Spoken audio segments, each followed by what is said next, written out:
वक्रतुंड महाकाय सूर्यकोटी समप्रभ निर्विघ्नं कुरु मे देव सर्व कार्येषु सर्वदा। हाय हॅलो नमस्कार, मी सुजाता नवीन एका व्हिडिओमध्ये आपल्या सगळ्यांचं अगदी मनापासून स्वागत करते। तर उद्याच आपल्या गौरीचे आगमन आहे आणि त्याच्यासाठी मस्तपैकी फराळची तयारी चालली आहे। तर काल आम्ही करंजा वगैरे केले, चिरोटे केले, चकल्या झाल्या आणि बरंच काही झालेलं आहे पदार्थ। आणि आज म्हटलं बेसन लाडू आणि रव्याचे लाडू करून घ्यायचे, पण तोपर्यंत मंडळाकडून निरोप आला की उकडीच्या मोदकाचे कॉम्पिटिशन आहे, तर तुम्ही सुद्धा भाग घ्यायला पाहिजे। तर म्हटलं नाही म्हटलं अगोदर, पण ज्या काही माझ्या मैत्रिणी आहेत ना, तर त्यांनी म्हटले की घे भाग। तर त्याच्यासाठी आज उकडीच्या मोदकाची जी काय रेसिपी आहे ना, तर ती सुद्धा तुमच्याशी शेअर करावी म्हटलं थोडंसं। तोपर्यंत माझं मोदक वगैरे होईपर्यंत इकडे मम्मीनी रव्याचे लाडू वगैरे करून घेतलेत, अजून बेसनचे लाडू करायचे राहिलेत। बघूया आता आज संध्याकाळी होतात का ते। तर छानपैकी असे उकडीचे मोदक आपले तयार झालेत। तर नेहमी जेव्हा मी मोदक बनवते संकष्टीला किंवा गणपतीच्या वेळेस, कधी आधीमध्ये जर मोदक बनवायचे असेल ना, तर तेव्हा गव्हाच्या पिठाचे जास्त बनवते। जास्त तांदळाच्या उकड जी काही पिठी असते ना, तर ती उकड काढून शक्यतो मी जास्त मोदक बनवत नाही। आणि याच्या अगोदर एकदा बनवले होते, बरेच दिवस झाले बनवले होते। म्हटलं जमतात का नाही, म्हटलं थोडंसं प्रयत्न करायला काय हरकत आहे। तर म्हटलं थोडंसं आज ट्राय करावं। तर छानपैकी इथं बघा आपले जे काही झाड आहे ना बाहेर नारळाचं, तर तिथून नारळ वगैरे असे ओले घेतलेत। फक्त एक घेतला होता अगोदर, परत म्हटलं एक नारळाचं खूप कमी होईल म्हणून म्हटलं 2 नारळ आणले। नंतर त्याच्यानंतर नारळ वगैरे फोडून जे काही पाठीमागचे काळा भाग असतो ना, तर तो सगळा मी काढून घेतलेला आहे। आणि पांढरं शुभ्र असं खोबरं इथं तयार करून घेतले।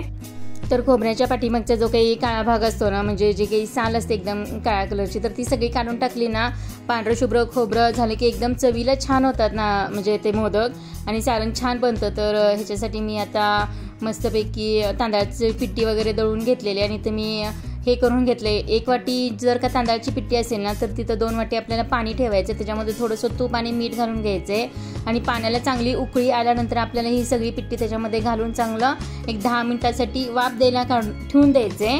तर तोपर्यंत इकडं वाफ देईपर्यंत म्हटलं हे म्हणजे काय आपलं हे आहे ना सारण, तर ते करून घेऊया। तर मिक्सरमधून छानपैकी असं नारळाचा खव तयार करून घेतलेला आहे। कढईसुद्धा ठेवली आहे, त्याच्यामध्ये 2 चमचे असं तूप टाकून घेतले आणि त्याच्यानंतर जी काही खसखस होती ना, तर ती ते तुपामध्येच खसखस अशी भाजून घेतले आणि त्याच्यानंतर मग जो काही नारळाचा खव आहे ना, तर तो घातला आहे। तो थोडासा गरम झाल्यानंतर त्याच्यामध्ये आपल्याला साखर घालून गूळ घालून घ्यायचे आणि त्याच्यानंतर मग आपल्याला जायफळ पूड आणि वेलची पूड किंवा ड्रायफ्रूट पूड असते ना, तर ती सुद्धा तुम्ही त्याच्यामध्ये टाकू शकता। तर मी थोडेसे ड्रायफ्रूट वगैरे नंतर टाकलेत वरून आणि पूड काही केली नव्हती, फक्त वेलची पूड आणि जायफळ पूड अशी टाकून घेतले। तोपर्यंत सारण होईपर्यंत आपली उकड पण चांगली उकडलेली आहे। तर गरम गरम असं आपल्याला परातीमध्ये घेऊन चांगला मॅश करून त्याचे छान असे लोण्यासारखे मऊसूत गोळे तयार झाले पाहिजेत। तर इथं उकड चांगली निघाली ना, तर मोदक छान होतात। आणि इथं जर तुम्हाला कोणत्या प्रकार तुमच्या आवडीचं तांदूळ तुम्ही घेऊ शकता। मी तर जे काही साधं तांदूळ होतं माझ्याकडे, तर तेच मी घेतलेलं आहे। तुम्ही जे काही वासाचे तांदूळ वगैरे असतात, बासमती किंवा आंबेमोहर वगैरे तांदूळ असतात ना, तर ते सुद्धा छानपैकी ते दळून वगैरे लावून त्याची पिठी करू शकता। तर माझ्याकडे इथं साधंच होतं, तर मी ते करून घेतलं आणि भरपूर वेळा हा व्हिडिओ बघितला होता, ग्लासवरती अशा कळ्या पडायच्या। तर तो सुद्धा मी प्रयत्न करते, बघू येतंय का म्हटलं, पण याची काही सवय जास्त नसल्यामुळे एवढ्या काही छान कळ्या पडल्या नाहीत त्याच्या। मग दुसरा मोदक ट्राय केला ग्लासवरचा, पण बऱ्यापैकी चांगला आला, जास्त काही एवढा चांगला आलेला नाही आहे। तर दुसऱ्या प्रकारचं सुद्धा जो काही लाटून जे काही पारी असते ना आपली, हे उकडीचं घेतलेला गोळा आणि त्याच्यापासून असं गोळा करून चमच्यानी असं हे करून बघितलं कळ्या पाडून, तर तो सुद्धा थोड्याफार प्रमाणात जमला, एवढा काही चांगला नाही जमला। आणि शेवटी जे काही आपण लाडूचे जे काही साचे असतात ना, तर त्याच्यामध्ये जी काही उकडीचं पीठ आहे, तर ते घालून वगैरे छानपैकी आणि सारण वगैरे घालून त्याच्यानंतर मग मोदक केलं, तर ते छान वाटले मला। तर म्हटलं आता अशाच प्रकारचे आपण सगळे मोदक बनवून घेऊया। तर 11 मोदक आम्हाला द्यायचे होते मंडळामध्ये, तर त्यासाठी मी थोडंसं 11 मोदकासाठी मी 1 वाटीच पिठी घेतलेली। पहिला येते का नाही बघायचं होतं, मला ट्राय करायचं होतं।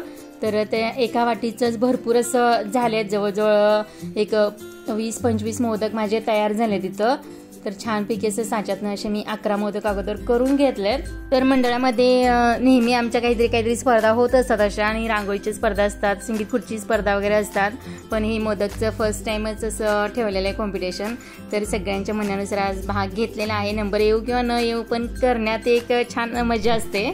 तर इथं विजयनगरमध्ये आज उकडीच्या मोदकांचं कॉम्पिटिशन आहे, तर इथं माझं उकडीचं मोदक करायचं झाले आणि इकडे मम्मीचे लाडू तयार झाले बघा. छान असे लाडू तयार करून घेतले ना मम्मी.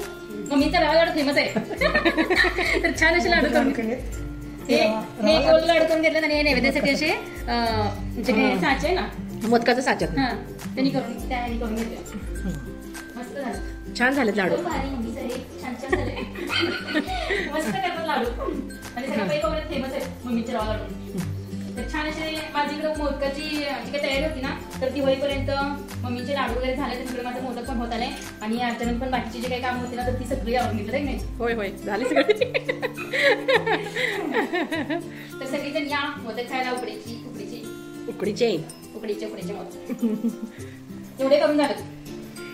बरेच ग्लासवरती वगैरे पण ट्राय केले पण नाही आले. ते बघायला भारी वाटते पण करायला अवघड आहे. ते थोडंसं ग्लास पण करून घ्यायचं. मग हा साचा आहे ना तर साच्यामध्ये मस्त असं भरून घेते उकड. मी याचा शॉर्ट व्हिडिओ सुद्धा अपलोड करणार आहे आता.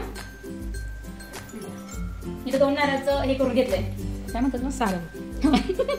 2 नारळाचं सारण करून घेतलं इथं जे काही उकडीच्या मोदकासाठी लागतं ते. आता हे छानपैकी उकडून घेऊया. भारी झालं. बरेच दिवसांनी ट्राय करायला बरेच दिवस करून म्हणजे झालं नाही. आता योग आला.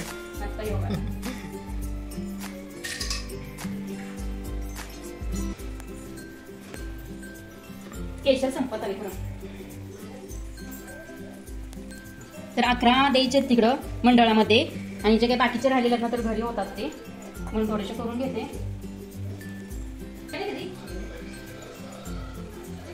त्याच्यामध्ये पाणी टाकायची नाही. त्याच्यामध्ये पीठ आहे ते घालून घ्यायचं.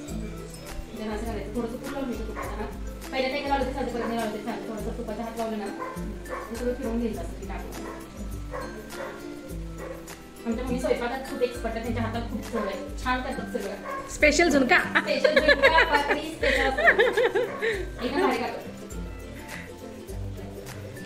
तर इथं मम्मीनी सुद्धा उकडीचे जे काही मोदक आहे ना तर ते ट्राय कधी केले नाहीत. बघितलेत वगैरे खाल्लेत पण ट्राय कधी केलं नव्हतं त्यांनी. तर त्या विचारत होत्या मला कसं करायचं वगैरे. तर त्यांना मी अशी सांगत होते की असं करायचं तसं करायचं. तर त्या पण स्वयंपाकामध्ये वगैरे खूप एक्सपर्ट आहेत. खूप छान चव आहे त्यांच्या हाताला आणि भाज्या वगैरे कधीतरी असं चेंज म्हणून करतात त्या. आणि छान असं म्हणजे त्यांच्यासुद्धा हाताला चव. आणि रव्याचे लाडू वगैरे तर एकदम आमच्या पाहुण्यामध्ये प्रसिद्ध आहेत त्यांचे.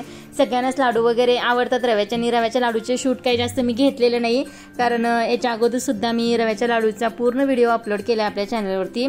जर का कोणाला रव्याच्या लाडूचा व्हिडिओ बघायचा असेल तर तुम्ही आपल्या चॅनलच्या आतमध्ये जाऊन नक्की बघू शकता. तर छानपैकी तर आपले सगळे मोदक मी अगोदर करून घेतले. 10-15 मोदक झाले माझे आणि ते चांगले उकडून वगैरे घेतलेले आहेत. आणि कलर वगैरे पण बघू शकता किती छान आले.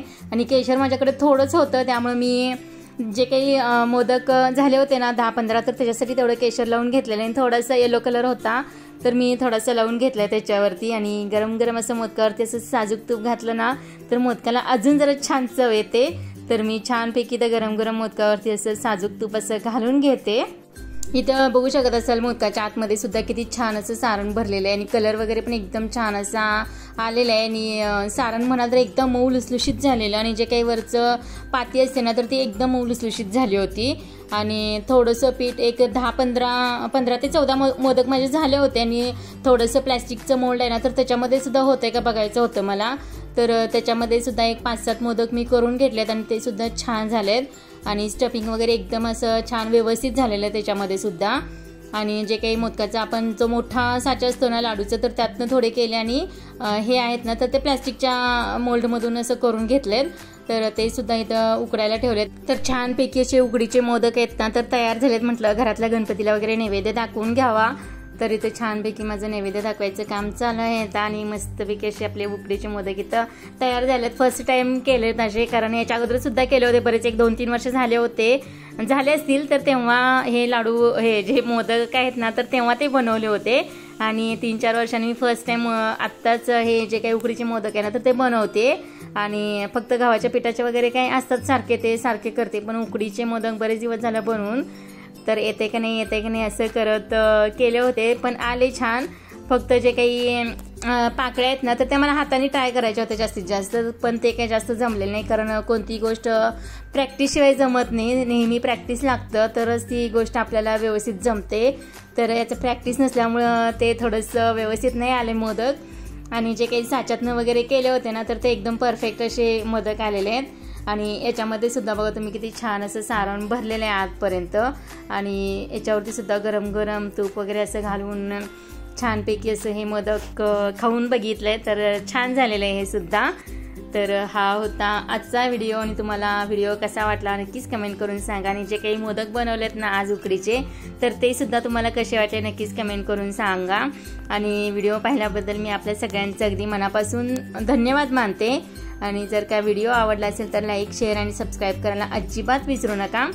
चला भेटूया अशा छानशा व्हिडिओमध्ये, तोपर्यंत bye bye, thank you for watching.